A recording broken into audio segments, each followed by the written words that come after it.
La psicología es competente para investigar las relaciones que se dan entre los procesos de la física y los de la vida mental. Gunt. Saludos cordiales. Yo pertenezco a la Universidad Nacional de Chimborazo, a la Facultad de Ciencias de la Salud de la carrera de Psicología Clínica. El día de hoy les voy a explicar sobre la psicofisiología y todos los subtemas que engloba la unidad 1. Mi nombre es Priscila Chávez y pertenezco a segundo semestre A. Por lo tanto, podemos partir de una definición. La psicofisiología es una rama de la psicología relacionada con las bases fisiológicas de los procesos psicológicos. Esta nos permite conocer la relación que existe entre los procesos psicológicos y fisiológicos. Además, cabe mencionar que es considerada una ciencia multidisciplinar, ya que está relacionada con la psicología, la biología y la química. Sus principales objetivos. El objetivo de la psicofisiología es el estudio de la conducta y de los procesos de la organización. Estudia qué cambios fisiológicos aparecen durante el comportamiento. Pero para esto debemos conocer un poco de la historia de la psicofisiología. Por lo tanto, en la historia moderna de la investigación de la fisiología de la conducta humana, se han combinado los métodos experimentales de la psicología con los de la fisiología, dando lugar así a lo que hoy se conoce como psicofisiología, por lo cual yo he tomado en cuenta los autores más relevantes y sus aportes. Partimos desde Alcmaeon. Este considera que el cerebro controla la sensación, el movimiento y la cognición. Él definió el sentir en todos los animales y el entender exclusivo del hombre de forma diferente. También tenemos a Galeno. Él demostró el papel central del cerebro en dirección del cuerpo y la actividad mental, y también propuso la teoría ventricular, en donde se da la división del alma en imaginación, razón y memoria. También tenemos a Willis. Él es considerado el padre de la anatomía comparada. Él describió varias zonas del cerebro, como el cuerpo estriado, el tálamo, partes del cuerpo calloso, etc. También tenemos a Cajal. Pero cabe mencionar que Willis fue el primero en emplear la palabra neurología. Bueno, dando paso a Cajal, él es el padre de la neurociencia moderna. En 1889 propone que las neuronas son unidades independientes en una relación de continuidad. Él desarrolló su método de tinción. También tenemos a Gunt. Él fue un personaje que tomó mucha relevancia, ya que en 1874 él publicó su obra Principios de la Psicología Fisiológica, y este se convierte en el primer tratado de esta disciplina, lo que le dio un carácter independiente. Finalmente tenemos a Luria. Él es un neuropsicólogo ruso y afirmó que el cerebro está dividido en tres niveles. El primer nivel está formado por la formación reticular activadora, la cual es encargada del mantenimiento de la vigilia, la memoria primaria y la homeostasis. Como segundo nivel están los lóbulos occipitales, los cuales están encargados de la recepción, procesamiento y almacenamiento de información. Y finalmente el tercer nivel, en donde están los lóbulos frontales, y estos están encargados de la programación de la conducta. Ya.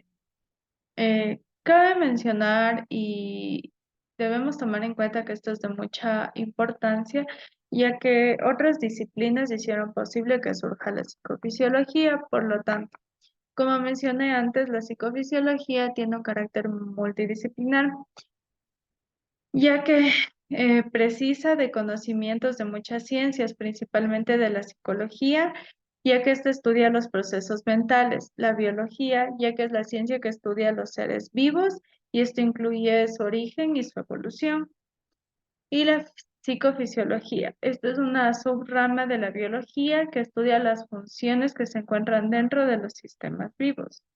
Además, la psicofisiología está estrechamente relacionada con la neurociencia, ya que es el estudio del sistema nervioso, y finalmente la neurociencia social. Esta es una rama de las neurociencias cognitivas, es nueva, pero su objetivo es el estudio de las bases biológicas, inmunes, endocrinas, neuronales, pero de la conducta social. Esta es una rama más en el ámbito social. Tenemos los métodos de investigación psicofisiológica en el cual se encuentra la ablación experimental. La ablación experimental es uno de los métodos más antiguos en la neurociencia y que aún hoy en día se sigue usando frecuentemente. Este consiste en destruir una parte del encéfalo y evaluar la conducta subsecuente del animal. Cuando se realizan las lesiones cerebrales en ciertas partes del cerebro de un roedor y después analizan su comportamiento y vemos que el animal ya no puede olfatear los olores, entonces se puede concluir que el animal perdió el sentido del olfato y que la parte dañada desempeñaba alguna función en este sentido. Este es un claro ejemplo de cómo funciona la ablación experimental como método de investigación. Por lo tanto, podemos decir que nuestro objetivo es descubrir cuáles son las funciones que cumplen las diferentes regiones cerebrales. ¿Cómo se realiza? Bueno, las lesiones cerebrales de las regiones subcorticales se realizan por lo general haciendo pasar una corriente eléctrica a través de un electrodo. El paso de la corriente a través del tejido cerebral produce una alta temperatura que destruye las células cercanas a la región. Un método más selectivo es emplear un aminoácido excitador en las neuronas estimulándolas hasta destruirlas. La cirugía estereostáxica. Es un aparato estereotáxico que consta de un soporte que inmoviliza la cabeza del animal en una posición establecida y un brazo que desplaza el electrodo a la cánula en tres ejes espaciales a lo largo de las distancias cuantificables. Podemos decir que este es un aparato que ayuda a sujetar al animal para evitar que se mueva.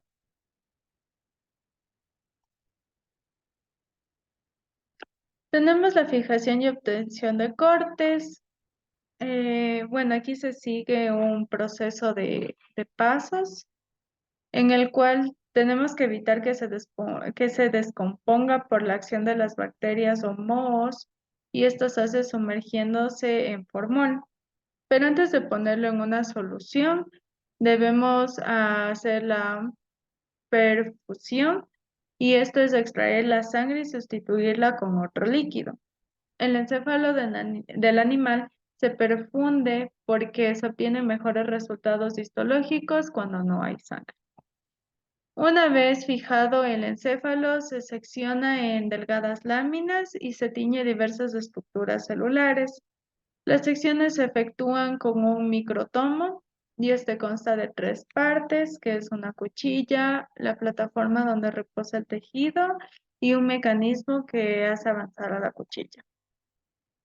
Las secciones se remontan sobre portaobjetos de vidrio y entonces puede teñirse sumergiéndolo en portaobjetos en soluciones químicas. Las secciones teñidas se cubren con un líquido transparente y se coloca un cubreobjeto sobre ella. De ahí pasamos a la tinción y en esta se puede usar muchos tintes para teñir los somas celulares. El más usado es el violeta de Cresilo. Ya, el descubrimiento de la tinción de somas celulares hizo posible identificar masas nucleares en el encéfalo. La tinción no tiñe selectivamente los somas celulares neuronales. Todas las células quedan teñidas por igual. Le corresponde al investigador determinar cuál es cuál en función de su tamaño, forma y localización.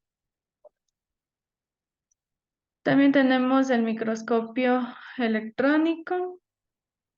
Para poder ver las estructuras anatómicas tan pequeñas, los investigadores han de usar un microscopio electrónico de transmisión. Pero bueno, partiendo del microscopio confocal con láser, podemos decir que esto requiere que el tejido esté cortado en finas secciones.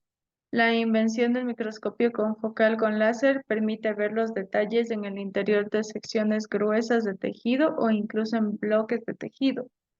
Este requiere que se tiñan con tinte fluorescente aquellas células o partes de la célula que nos interesan. El microscopio electrónico de transición. Este utiliza un fino haz de electrones acelerados a gran velocidad como fuente de iluminación. Dichos electrones atraviesan la muestra produciendo la dispersión de los mismos en diferentes trayectorias. Y el microscopio de barrido, que utiliza electrones en lugar de luz para formar una imagen y permite la observación y caracterización de imágenes de gran resolución rápida, eficiente y simultánea. Marcado de conexiones neuronales. Aquí tenemos dos. El marcado de axones diferentes. Para marcar esto se usa un método de marcado anterógrado. Este método usa sustancias que son captadas por las dendritas o los somas celulares y las transportan a lo largo del axón hasta los botones terminales, mientras que el marcado de axones aferentes se emplea un método de marcado retrógrado. Emplea sustancias que son captadas por los botones terminales y transportadas de vuelta a lo largo de los axones hacia los somas celulares. El estudio de la estructura del cerebro humano in vivo. Los recientes avances en las tecnologías de rayos X y en la tecnología de los ordenadores permiten a los investigadores examinar la localización y extensión de la lesión cerebral mientras el paciente está vivo. Por lo tanto, estas técnicas no son invasivas, estos estudios no invaden ni representan un riesgo hacia el paciente. Una radiografía incluso más detallada de lo que hay en el interior de la cabeza de una persona lo proporciona una técnica conocida como resonancia magnética. El registro y estimulación de la actividad neuronal. Se estudia el encéfalo mediante el registro o la estimulación de la actividad de regiones específicas. Las funciones cerebrales implican actividad de circuitos neuronales, por esto las percepciones y las respuestas comportamentales implican distintas actividades cerebrales. Aquí tenemos los registros con microelectrodos y con macroelectrodos. Los microelectrodos tienen una punta muy fina, lo suficientemente pequeña para poder registrar la actividad eléctrica de neuronas individuales, mientras los macroelectrodos no detectan la actividad de neuronas individuales, sino que los registran obteniendo una representación de los potenciales sinápticos de muchas células del área donde está el electrodo. Los métodos optogenéticos. Bueno, partiendo de que la optogenética es una técnica experimental que combina procedimientos de ingeniería genética y de física óptica para marcar neuronas específicas del cerebro y poder activarlas después a voluntad mediante rayos de luz de determinada frecuencia. La estimulación magnética transversal. Este es un procedimiento no invasivo que utiliza campos magnéticos para estimular las células nerviosas en el cerebro con el fin de mejorar los síntomas de la depresión. La estimulación magnética transcranial suele emplearse cuando los demás tratamientos para la depresión no han sido o no han dado un resultado efectivo. Los métodos neuroquímicos. Estos pueden utilizarse para determinar la localización de una enorme variedad de sustancias químicas en el encéfalo. Con ellos se puede identificar las neuronas que segregan un neurotransmisor o un neuromodulador, determinando así aquellas que tienen receptores que respondan a la presencia de estas sustancias. Los receptores de las sustancias neuroquímicas pueden localizarse en dos formas. El primer método utiliza la autorradiografía para poner de manifiesto la distribución de un ligado radioactivo. Y el segundo se sirve de la inmunocitoquímica para detectar la presencia de los receptores mismos que son proteínas. Los métodos genéticos. Toda conducta está determinada por interacciones entre el cerebro de un individuo y su entorno. Muchas características, comportamientos parecen venir de la familia, lo que sugiere que los factores genéticos pueden ser un factor importante en el desarrollo de las diferencias fisiológicas que en última instancia son responsables de dichas características. La visión ciega. Esta es considerada la capacidad de ver a través de la intuición de manera no consciente, a pesar de que la capacidad de visualizar está dañada. La visión ciega es producida cuando existe un daño en la corteza visual. La información no puede ser procesada ni enviada a los lóbulos temporales o parietales, por lo que no existe una percepción consciente de lo que vemos. Sin embargo, si el camino que se dirige a las zonas más arcaicas del cerebro está intacto, nuestros sentidos pueden seguir percibiendo de forma inconsciente los objetos que tenemos alrededor. Los cerebros escíndidos. Esta es una intervención quirúrgica que consiste en seccionar el cuerpo calloso, la comisura que conecta entre sí las áreas neocorticales cada lado del cerebro. Es decir, se les separa a los hemisferios. Se utilizaban en sujetos con epilepsia. Después de la desconexión de los hemisferios, ya no existe comunicación alguna. Y el hemisferio izquierdo es el encargado del habla y el derecho de entender las instrucciones verbales. Por eso es que muchos sujetos con cerebros escíndidos se han sorprendido porque dicen que la mano izquierda parece actuar por su cuenta. Por ejemplo, están leyendo un libro con gran interés. El hemisferio derecho no puede leer y controla la mano izquierda, dejando el libro. Quiero leer, pero mi mano no me deja porque cierra el libro.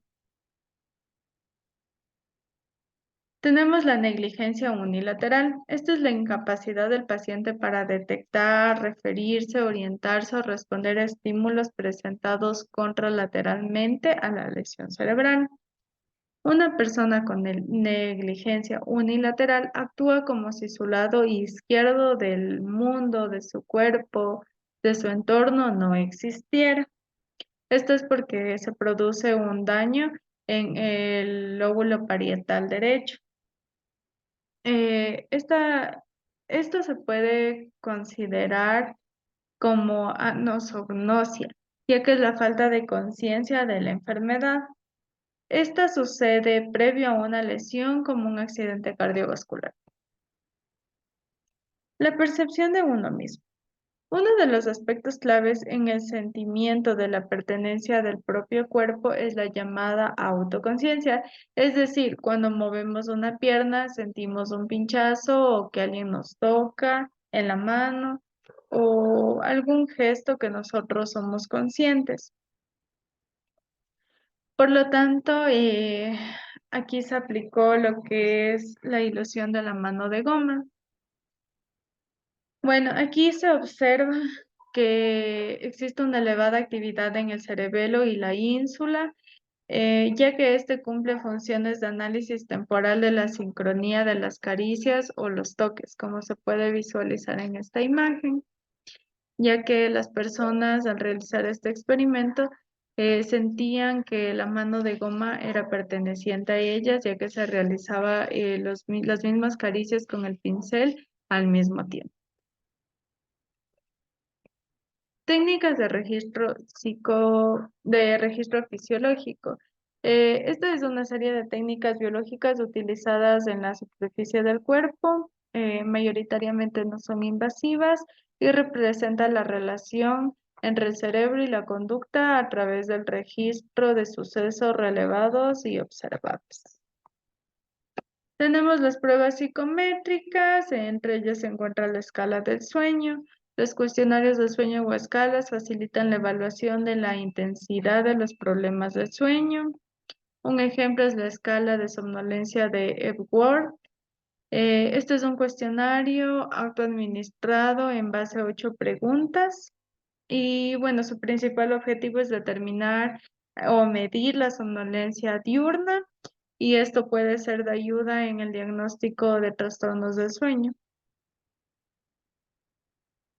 También tenemos los rayos X. Las radiografías, generalmente llamadas rayos X, producen imágenes como sombras de huesos y ciertos órganos y tejidos.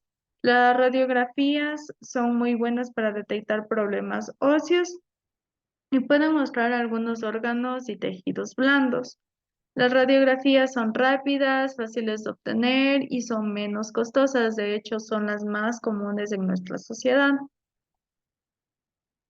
También tenemos la resonancia magnética. Los estudios con imágenes por la resonancia magnética usan un gran imán y ondas de radio para observar órganos y estructuras que se encuentran al interior del cuerpo. Los profesionales de la salud utilizan estas imágenes para diagnosticar una variedad de afecciones que pueden ir desde rupturas de ligamentos hasta tumores. El TAC.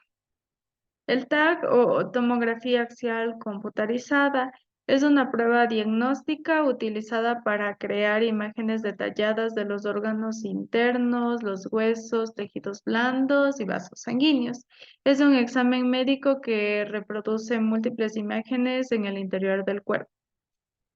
Esto se da a través de un monitor conectado a una máquina de rayos X. El radiólogo o médico especialista en realizar el TAC puede previsualizar las imágenes detalladas del cuerpo.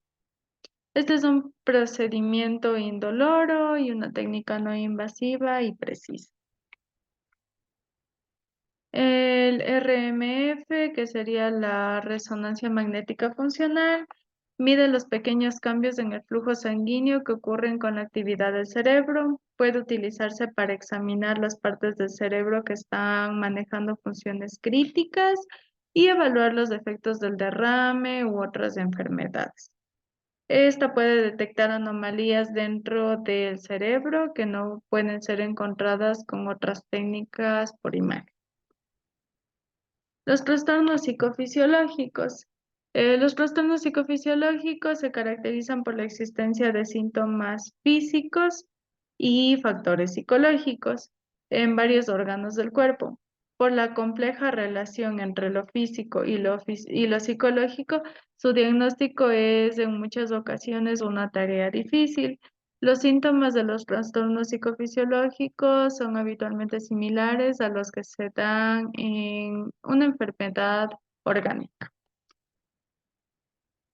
Aquí tenemos diferentes modelos. Uno de ellos es el modelo de Leishman, en el cual se encuentran los factores genéticos.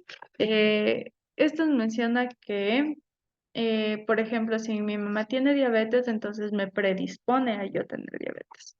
También tenemos factores ambientales en los cuales va a influir la nutrición, el deporte,